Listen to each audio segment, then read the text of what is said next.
سبنتنا بتمرت مسكال نمعتب أعتب قصية وكلن تاع بارايا بتمرت مسكال بسم آب وولد ومنفس قدوس أحد أملاك بسمك زيابي ربون ودن منفس قدوسن حد أملاك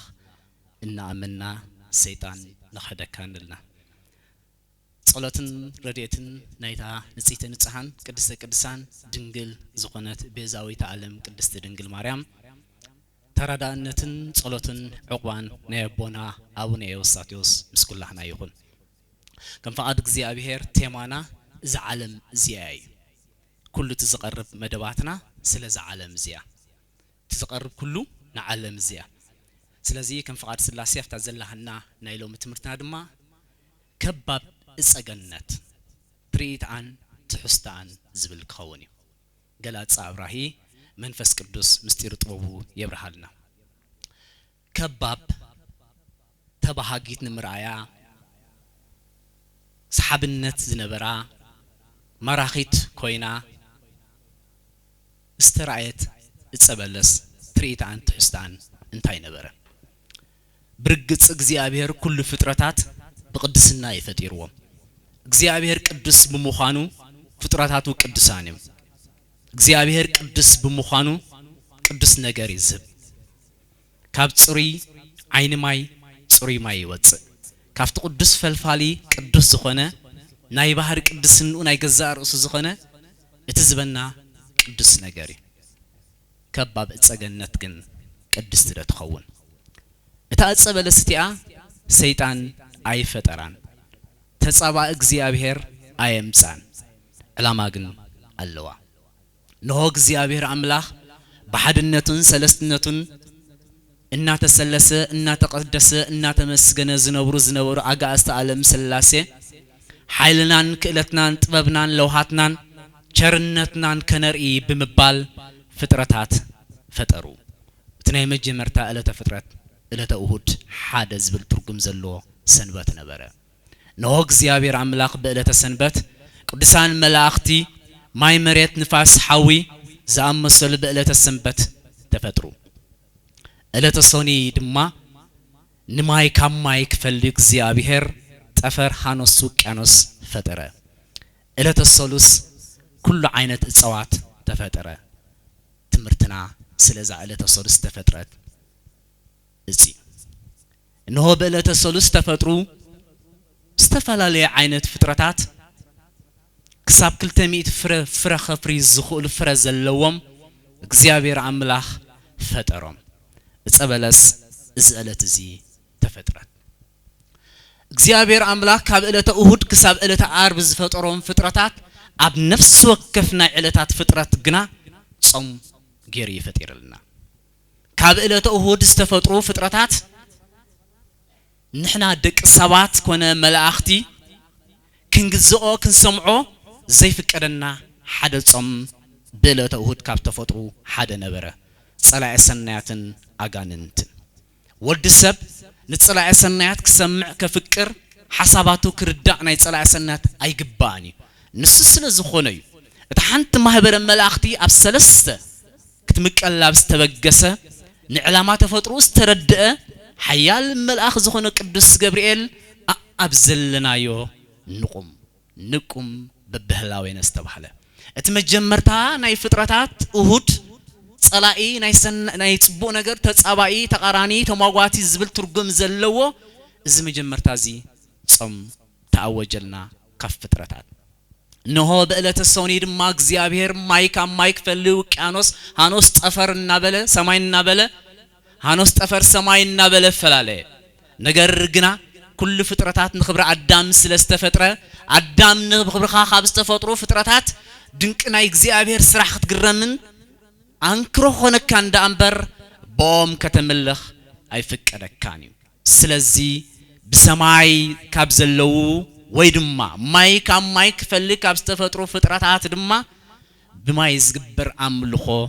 እግዚአብሔር ጾም አወጀልና ነው እለተ ሰሉስ ካብተፈጥሮ ፍጥረታት ሁሉም እጽዋት ድማ እግዚአብሔር አምላክ ነው ካብቶም ፍጥረታት ተረኽቡ ሓደ ጾም ተአወጀ እትተአወጀ ጾም ድማ እጸበለስ ነበር በእለተ ረቡዕ ካብተፈጥሮ ፍጥረታት ምስንብል ነው ነዛ ዓለም ዚ ግርማን ብርሃንን ዝኾኑ ፀሐይ ወርሒ ከዋኽብቲ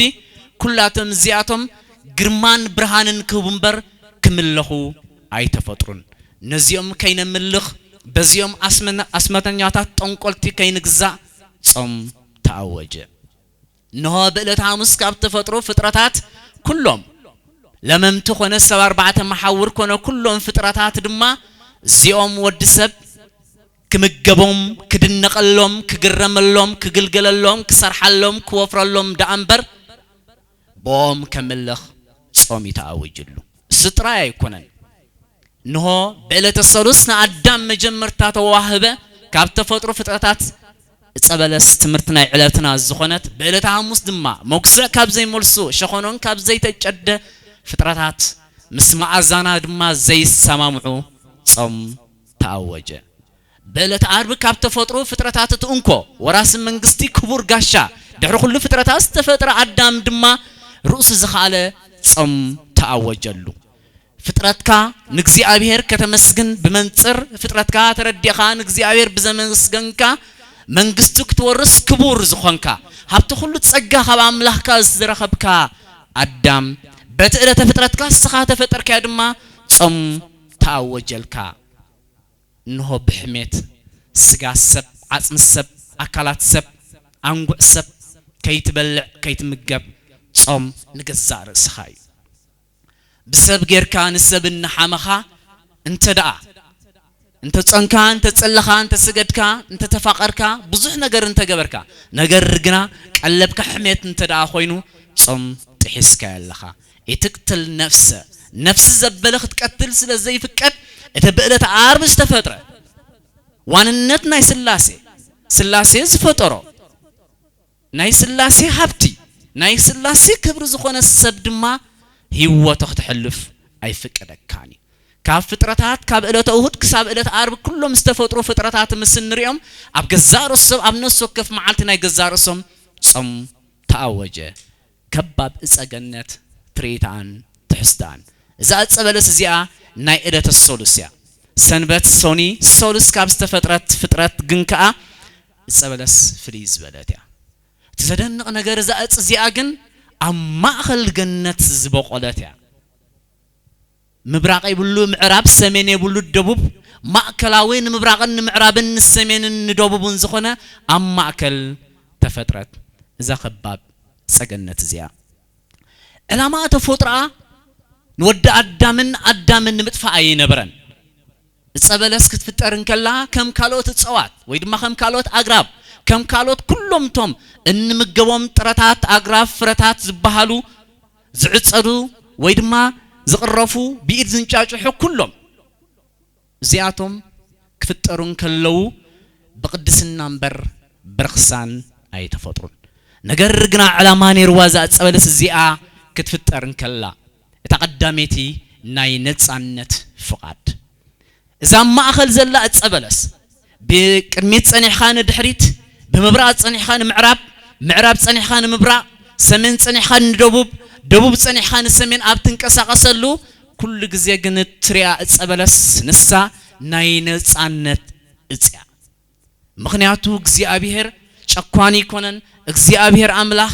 لواهي جزء أبيهر أملاح عماس يكونن فتحاوي جزء أبيهر أملاح فدايخ نبلنكلنا إحنا ناتو زي كون زفدي نا بعد فرادو خوين زي كون زفرت نا يود السب سرحن تكبارون صحف الزنببو እግዚአብሔር አምላክ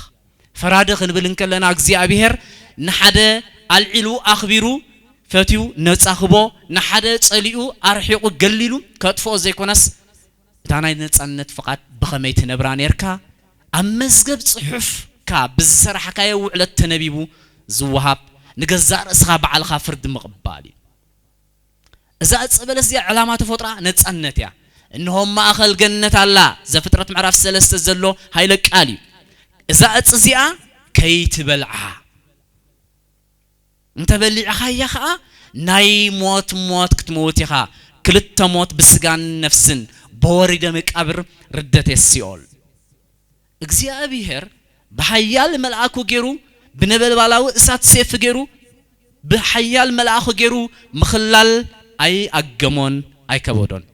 نزاعت سبلس زيا بنقيرو متفا أي تصقمون نزاعت سبلس زيا مسفت أراون أي تعصون أتمنتاي أجزاء بيهر وهاب كله نتصنت مخانو زرعات سلزخونت ناي نتصنت فقاد كابزيا أي تبلع زي ولا أنت عاوز خون مرجع كابايت وهاي بكازلو نتصنتي اتخالاي علامات فطر زات سبلس زيا كم تون كالوف تاب نسكف علاتاس تفطرو فطرتات صم استعوجو اتاني مجمرتا بركفليت نجر دما بعلي كاب እግዚአብሔር بقالو استوهبت نايت ازاز صوميا صوم كنبلن كلناግዚአው ጾም አሎ ዘልዓለማው ጾም ዝምባሃል አሎ ኃጢያት ዘልዓለማው ጾሚግዚአው ጾም ዝባሃል ካ ስጋ ቀጽያኻ ነፍስ ተሃንጸሉ ሸውዓተነ አዋጅ ጾማት ናይ ፈቃድ ጾም ናይ ቀኖና ጾም ተባሂሎም ኣብ ሰለስተ ይخፈሉ እዛ ጽበለስ ዚኣ ግን ካፍተን ናይ ዘልዓለም ጾም ነበረት እዛ ጽበለስ ዚኣ ርእሱ ዝኻለ ትእዛዝ ጾም ያዝ ነበረት እግዚአብሔር ብልሳኑ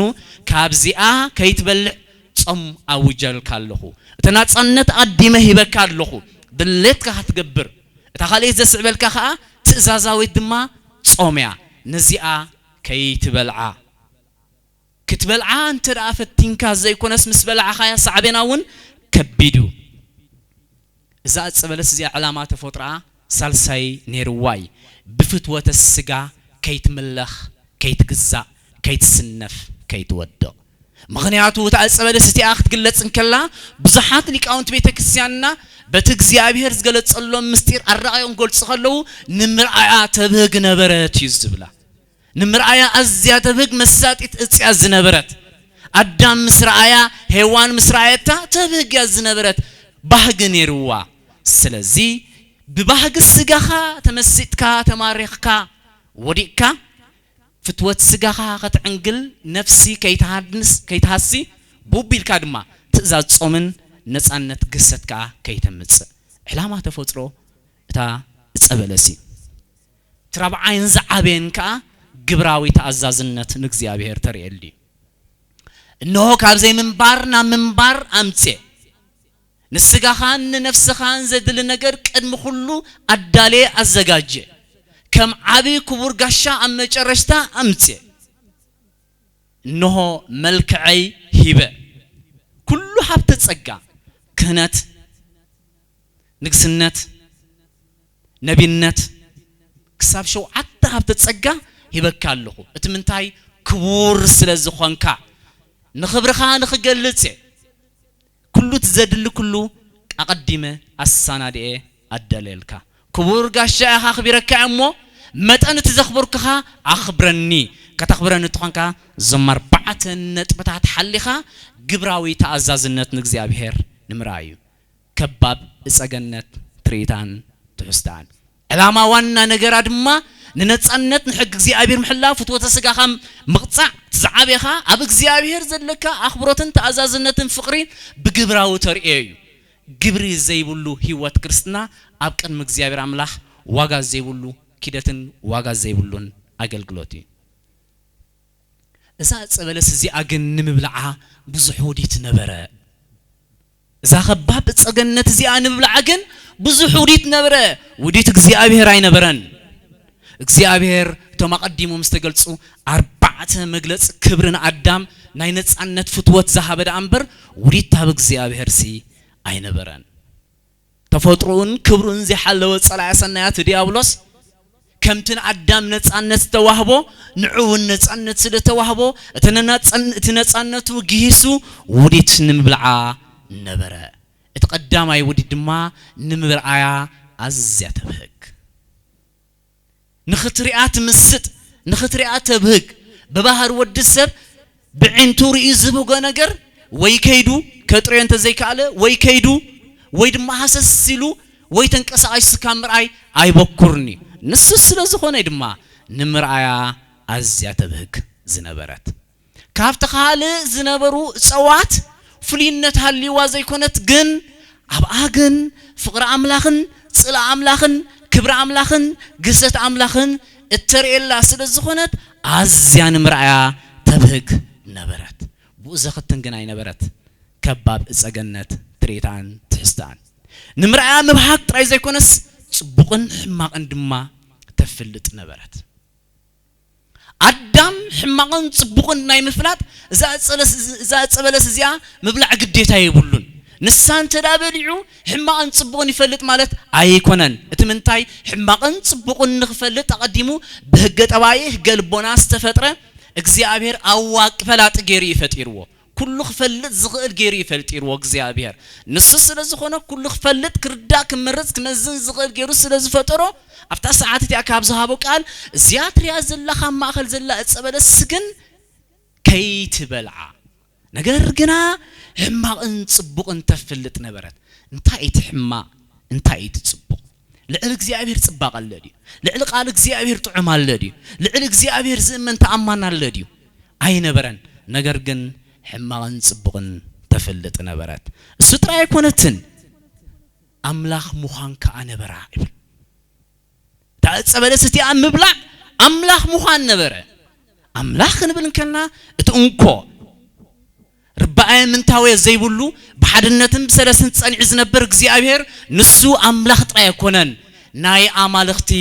አምላኽዩ ናይ አማልኽቲ አምላኽን ካብ ኮነ እቶም አማልኽቲ ዝተባሃሉ መንዮም አምላኽ ንሱ ካብ ኮነ እቶም አማልኽቲ ተባሂሎም ዘሎ መንዮም አይን ቦሙ ይሪ አይን خلوم ዘይርኢ እዝን خلوم ዘይሰምዕ ኢድ ከለዎም ዘይደስስ እግር خلوم ዘይግስግስ ስራሓት ናይ ደቂ ሰብ ማን ሜድ ዝባሃል አምላኽ ማለት ልዕል እግዚአብሔር ዝመልከካ ኮይኑ ተመላኽን ኃጢአትን አንጻር እግዚአብሔር ተራኾንካ እትመሊኽካ ዘሎ ንስንታይ አምላኽካይ አምላኩም ሰላ አይሁድ ዝብሎም ነገስታት ዝምድር ዚ ብስያም ክጽዋዕ ሁሉ አምላኽ ይባሃሉ ኸልዮም አምላኽ ከብልን ከልና ግን ዝምለኽ ይኮንን ከም በዓል ቀነቢያት ሙሴ አምላክነት ዝበጽጋውን በፉሊ ተዋሂብዎም አነ ንስኻትኩምን ውን ናይቲ ፍጹም ዝኾነ አምላክ አማልክት ዝኾነ እግዚአብሔር አምላኽ ወረስተ ሀብቱ ስለዝኾና ናይ ጸጋ አምላክነቱን አይተባቃቀልናን ካፍቱ ዝህውህብቶ ጸጋታት ዘአመሰሉ ክህነትን ነብነትን ንግስነትን መስፈንነትን አምላክነት ጸጋውን በመጀመርቱ ከይተባቃቀ በመላእትዩ ተዋሂብና ዝነበረ ስለዚህ ድማ አምላኽ ሙኻን ነበራ ውዲት ጸበለስያ አምላኽ ሙኻን ነበራ አይነ አምላኽ ሙኻን ግን ነትናይ ባህሪ አምላኽ ንዑ ምምሳል ሙኻን አይኮነን ነርዋ ካልውዲት ነርዋ እትፉሊ ነገር ግን እዛ ጸበለስያ መብላዕ ግን የእንት መኽፋት ነበራ ምክንያቱ እዛ ጸዝያ እንድሕር በልዕኻ አይንኻ ክፈት ይኽግላዩ ዝውዲት ዚ አፍታ ጸበለስ ነበረ ዝሰንካም ሓደገኛ ውዲት ካብ እግዚአብሔርን ካብ ገጽ እግዚአብሔርን ካብ ወርሻ እግዚአብሔርን ዘርሕቕ ዘጥፍ ውዲት በእግዚአብሔር ዝተአልመ ውዲት አይነበረ ዘን ቃላት ዚአተን ጸላዓ ሰናያት ዲያብሎስ ንአዳምን ሔዋንን ካብ ዘዳለወሎም ሐቅ ዝመስላ ካብ ሐቂ አልግሰን ዘርሕቃ ውዲትን ዝነበራ ምክንያቱ ዘፍጥረት ምዕራፍ 3 ክንሪአን ከለና ጽብቅቲ ንግስቲ እናበለና ወደሰ ምስቀረባ ካፍታም ማእኸል ዘላ ጸበለሲ ትበልዕዶ ዝብል ሕቶ ይመጽዩ ካብ ጸላዓ ሰናያት ዘደንቕ ጸላዓ ሰናያት አገዲዱን አመንጊጉን ጸቂጡን ዘውደቆ ፍጡር ክሳብ ሕጂ ክሳብ ዛ ሰዓት እዚያ ሓደ እኮ የለን ጸላዓ ሰናያት ወይ ሓተካ ወይ ድማ መንገድ ሕብረካ ጸላዓ ሰናያት በዓመጽ ገሩ አገዲዱ በኃይል ተጠቂሙ አውዲት ኃጢአት አይውድቀካኒ መንገድ ሕብረካ አንፈትካ ድማ የዛና በለልካይ ካፍቱ ውዲት ናይ ጸላዓ ሰናያት ካፍተማ አኸል ዘላ ጸበለሲ አይትብልዑ ተባሂልኩም ዲኹም وكاب كل صوات جنة بلعو كافتام ما أخل زلا أتصبلس كن كي تبلعو نسا بزبلعكما ناي موت كتموت يخملنا اتو كوي تقراني تتصابائيز بحال ترقم زسمو صلاة سنات شاطنا عيل ديابلوس دما كمزي زبلام السيكون انت حقي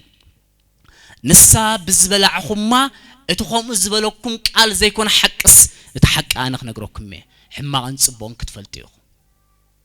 املاحكم مختكون يخم يعنتكم كخفتيو اتتصبون مرعات بهق نبرت كم مرعي مستمقارن مبلعن كتبصحيكم سلازي فتاريكم كلكلكم زلو طعم كي تبلعو طعم كي تقمسو استعمى ريخات بهقوي باقكم كون خي كوني خلكلكم يعنتكم كي الروح يخلكلكم كومو املاح كي تخوني يخلكلكم صبقن حماقن كي تفلت يخلكلكم سلازي نزا تصبلس يا بسبلعكم عينكم كنقلاه كومو املاح كتكونيكم نتناي فتوت دليتاتكم ترديكم دما ناي متبار مسبصحكم دما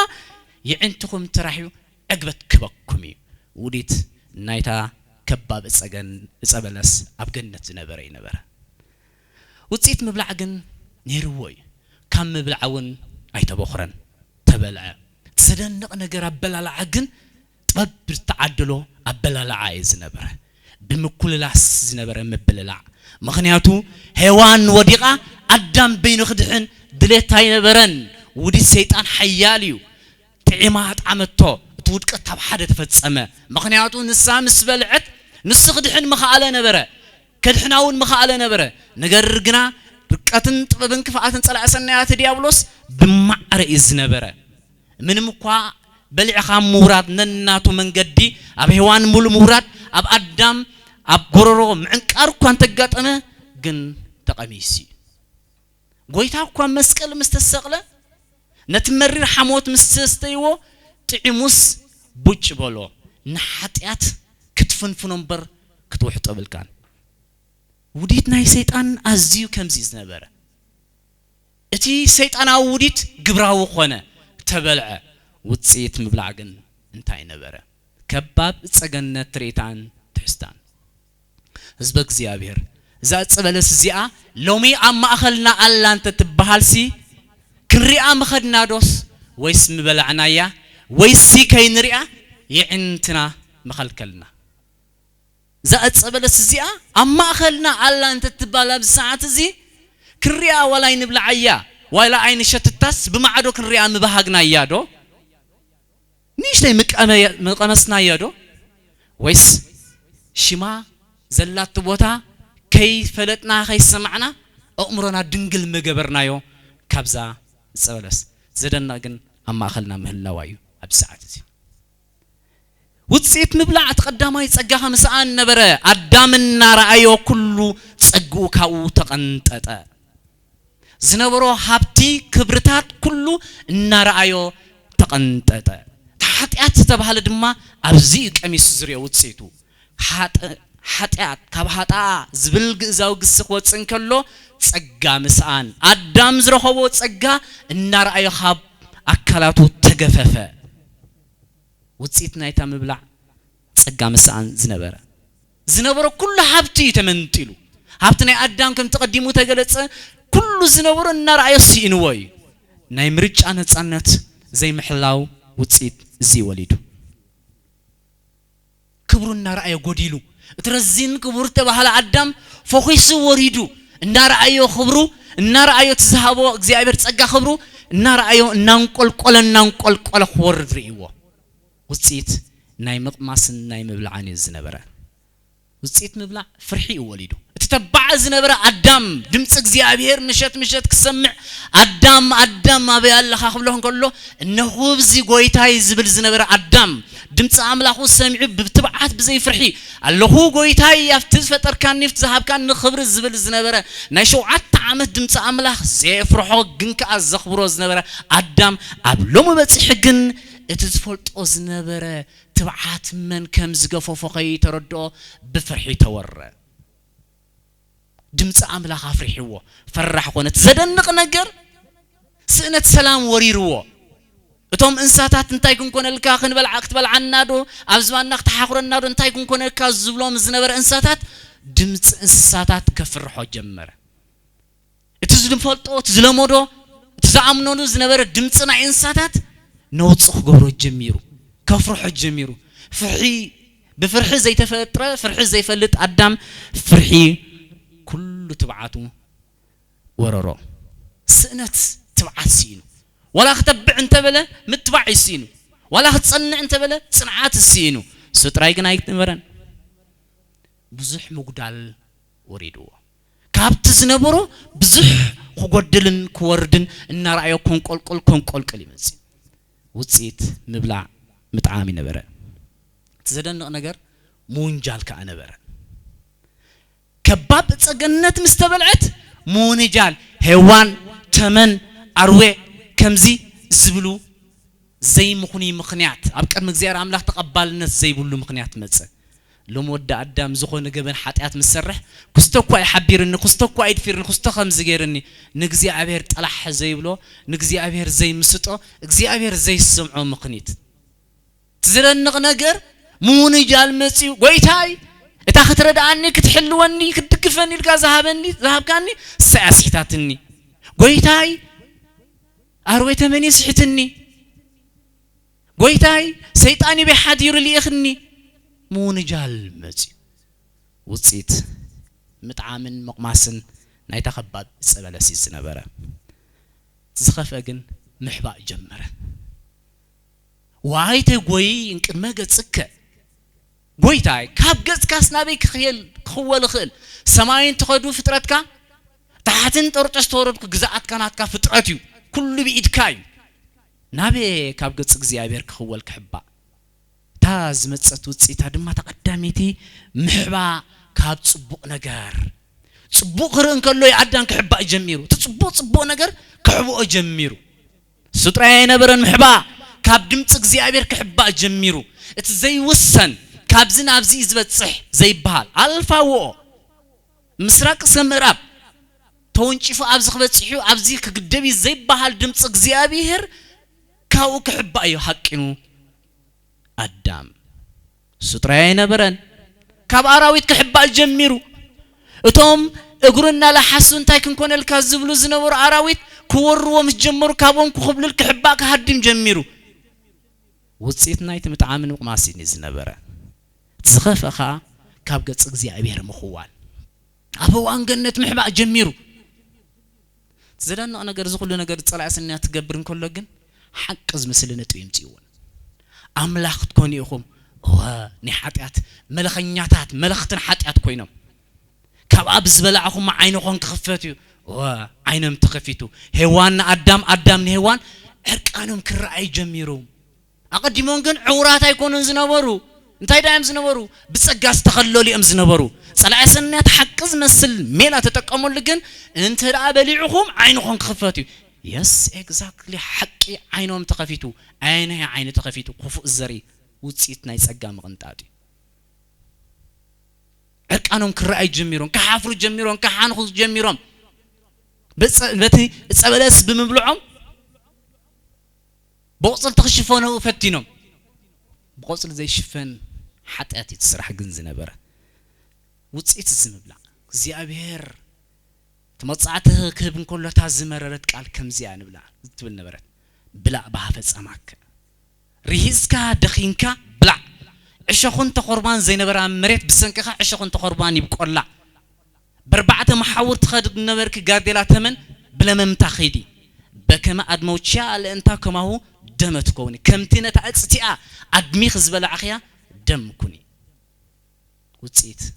نايتا مبلع تصجنت زنبري زاد صبلس زيالومس أما أخلا بزمدر زلان تتبحال سبات كنريا مخدنادو مبلعنا يادو ويس بمعدو تأميت ناس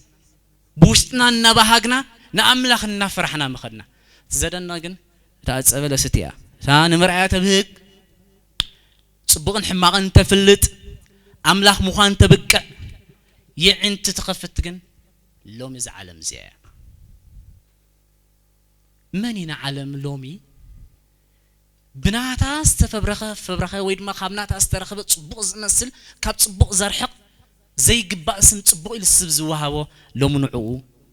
ዘይብህጎ ንዓለም ዘይብ ዋላ ፍትፈጣጥራ ተመጺና እጸበለሳ በይ ነራ እንተይልና ኣብ ማእኸል ገነት ዛ ምድሪ እዚኣ እንተዳሪና ብላዕሊ ጠፈር ሃኖስ ሰማይ ንብል በዝታሕት እንተሪና ውቅያኖስ በርባሮስ ምስበልና ገሃነም እሳት ኣሎ ዛ ምድሪ እዚኣ ኣብ ማእኸል እያ ዘላ ከምቲ እጸበለሳ ኣብ ማእኸል ገነት ዝነበረት ዛ ምድሪ እዚኣ እውን ሎም ማእኸል እያ ዘላ እንተረገጽከ ዓለም ከባብ ኮይና ሻታሓት ሓይላ ኩሉ እያ ተጽድፈካ ሎም ዓለም ግን ንመን ንምርኣያ ዘይተብህጎ ኣብ ዓለም ዘሎ ኩሎም ውዲት ሓጢያት መን እዩ ንምርኣያ ዘይብህግ ይዕንትና እንተ ዝግላህ ኣብ ኢድና ዘሎ ትሕዝቶታት ናይ መራኸቡ ዛሃን እንተ ዝኽፈት ኩሎም እንተ ምንሪኦም ንሓጢያት ውጽኢትን መንጋሕዲ ሓጢያት ዝመርሑን እዮም ስለዚ ዓለም ንምርኣያ ንብህጋ ኢና ካልእ ትረፍ ተናብ እዳውና ዘለና ሞባይል እኳ ጽቡቕ ዘይኮነስ ክፉእ ዘርያና ብባህር እውን ዘሎ ወለዶ እውን ጽቡቕ ስክሮል ዘግብሮ ሕማቕ ዘምሩፅ ወለዶ እዩ ሱጥራ ይኮነን ጽቡቕን ሕማቕን ተፍልጥ እያ ዓለም ለሙን ጽቡቕን ሕማቕን እያ ተፍልጠና ዘላ ሰይጣን ጸላእሰናያት ዲያብሎስ ክዛረብ እንከሎ ሓቂ ብዝመስል ቃል ገይሩ ዝመጸቀም ምክንያቱ ዚያን ተዳበሊሕም ዓይንኹም ክኽፈት ኢሎም የስ ኤግዛክትሊ ዓይኖም ተኸፊት እዩ ዓይኔ ግን ትሕቶ ኣምላኽ ክትኮን ኢኹም ወመሊኹም ነየናይ ጣዕማ ምስ ቀመስኩም ክትሕጎስ ኢኹም ሓጎስ ተረኺቡ ዲ ንፈጣሪዩ እግዚአብሔር እኳ ክፈታተን ከሎ ኣብ መዝሙረ ዳዊት ምዕራፍ 91 ዘሎ ቃል ከም ዝብል ሃይለ ቃል ኣሎ እስኪ ውረድ መላእኽቲ እዳዎም ዘርጊሖም ክቕበሉኻ ዝብል ዘሎ ብግብሪ ክንርኢ እስክርኤና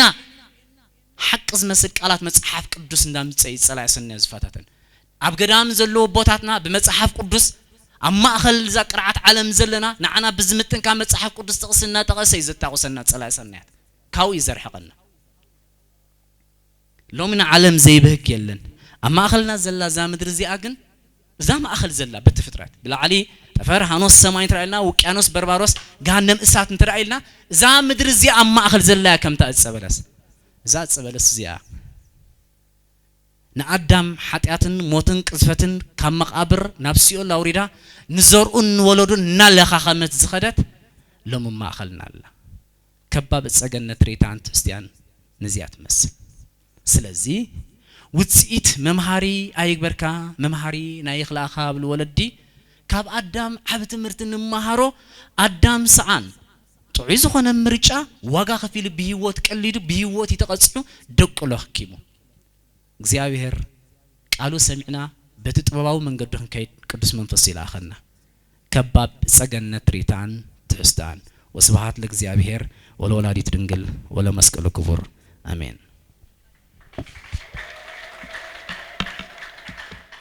ኔስታሊ ኦርቶዶክስ ተዋህዶ ዩቲዩብ ቻነል ኔስታሊ ኦርቶዶክስ ተዋህዶ ዩቲዩብ ቻነል ጎኒ እትእትቦ ዘላ መንፈሳዊ ማዕዲ ኣብ ምዕቃብ ስርዓት እምነት ኣቦታትናን ምሕላው ኩለን ነፍሳትን ዘተኮረ መደባት ከም ትምህርቲ ኮርስ መዝሙር ስነ ጽሑፍን ካልን ኣብ ዝፍነው መደባት ሃናጽ ዝኾነ ሓሳብን ምኽርን ወይውን ሕቶታት ምዝህልወኩም ብዝቀረበ ክትረኽቡና ትኽእሉ ተወሳኺውን ብስርዓት ቅድስት ቤተክርስቲያንና ቅቡላት ዝኾኑ ንቅድስት ቤተክርስቲያንና ኾነ ንገዛና ንመብጽዓ ኾነ ንህያብ ዘድልዩ ካብ ዝደቐቑ ክሳብ ዝዓበዩ ኩሉ ዓይነት መንፈሳዊ ንብረት ናብ ኩሉ ሃገራት ብስሉጥን ውሕስን ቁልጡፍን ንልእኽ ንዝያዳ ሓበሬታን ሓሳብን ከምኡውን መንፈሳዊ ንብረት ክትእዝዙ ምስ እትደልዩ በዋትስኣፕ ኢሞ ቴሌግራም ቫይፐር ብቁጽሪ ተደምሮ 251 979 53 22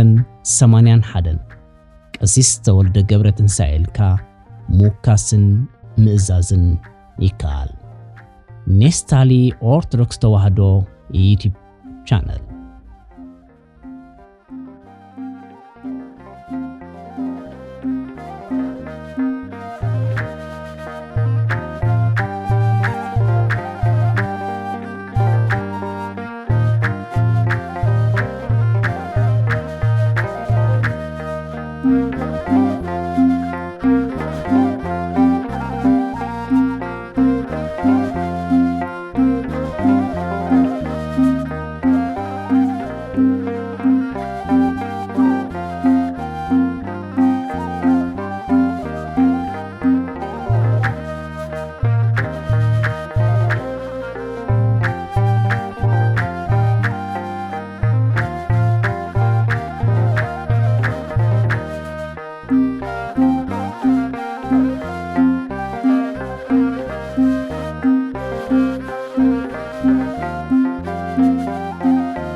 ኔስታሊ ኦርቶዶክስ ተዋህዶ ዩቲዩብ ቻነል